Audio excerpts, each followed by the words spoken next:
வயசு தானா? பரவாயில்ல என்ஜாய் பண்ணுங்க. 24 வயசு தான் இப்பதான்.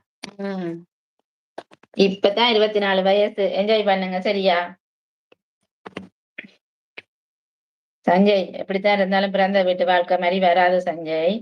அதனால நீங்க இப்போதைக்கு மெனக்கெட வேணாம். சரியா? உங்களோட வாழ்க்கைய என்ஜாய் பண்ணுங்க. சரியா? நான் உங்கள அம்மாவா சொல்றேன் கேட்டுக்கொள்ளுங்க. ஆட்ட வ ஆட்ட வலையிலயும் சிக்கிறாதீங்க. என்ன? ஆட்ட வலையிலயும் சிக்கக்கூடாது. மனசால பாய விடக்கூடாது. இந்த வயசு கொஞ்சம் பிரச்சனையான வயசு. ஆருட்டயும் மனச விட்டுறக்கூடாது. சரியா? நீங்க ஆம்பள பிள்ளை கெத்தா இருக்கணும். என்ன? வயசு இருக்கு. 30 வயசு ஆகட்டும். சரியா? அதுவரையும் உழைச்சு என்ஜாய் பண்ணணும்.